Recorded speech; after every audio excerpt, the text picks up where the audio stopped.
नमस्कार, माझ्या किचन चॅनलवरती आपल्या सगळ्यांचं खूप खूप स्वागत। तर आपण आज एक भजीचा प्रकार करणार आहे। याआधी पण चॅनलवरती भरपूर असे भजीचे प्रकार केले, तर तुम्ही नक्की जाऊन चॅनलला भेट द्या। तर आज आपण करणार आहे नॉनव्हेज भजी। खूप छान अशी होतात, तुम्ही नक्की एकदा करून बघा। चला तर मग आपण सुरुवात करूया। इथे आपण एक वाटी सुकट घेतलेली आहे। जसे आपण पोहे भिजवतो तसे आधी 3-4 पाण्याने धुवून घ्यायची, चांगली स्वच्छ, आणि तशी भिजत घालायची, थोडंसं पाणी निथळून ठेवायचे, आणि पाणी नंतर सगळं याचं काढून घ्यायचं। तर याच्यात आपण आता 2 कांदे बारीक चिरलेले आपण घालूया।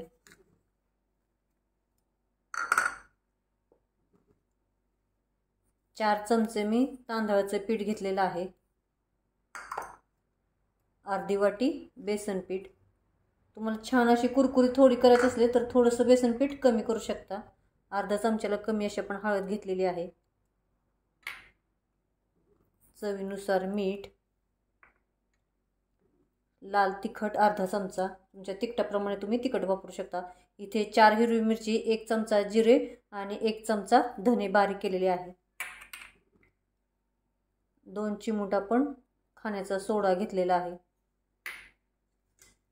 आणि कोथिंबीर। तर आता हे मिक्स करूया, आणि जर पाणी लागलं तर आपण थोडं थोडं पाणी घालून याचं बॅटर बनवूया।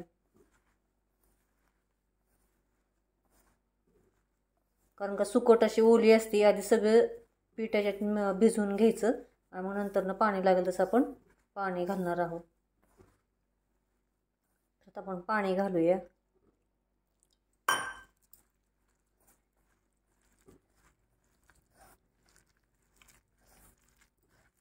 तर असं आपण भिजवून घेतलेलं आहे, बॅटर जास्त पातळ केलेलं नाही, तुम्ही बघू शकता। आता आपण भजी करायला घेऊया।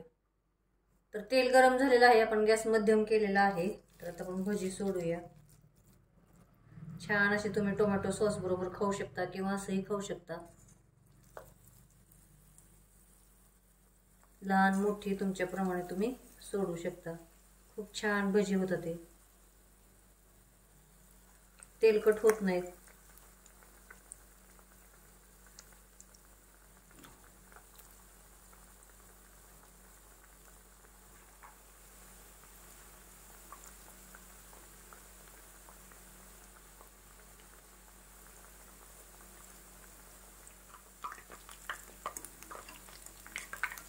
छान अशी कुरकुरीत भजी होतात, बघू शकता तुम्ही।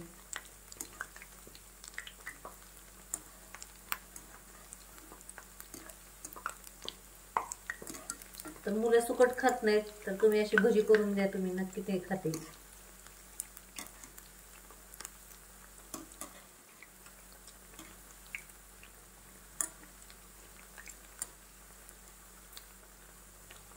तर छान अशी तळून झाले, तुम्ही बघू शकता, कुरकुरीत झाले, तर तेलकट पण नाही झाले।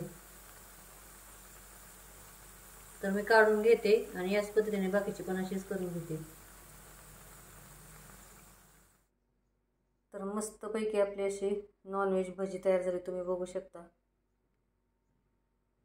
तर चॅनलला सबस्क्राईब करा, लाईक करा, शेअर करा, आणि कमेंटमध्ये मला नक्की सांगा कशी झाली ती। थँक्यू।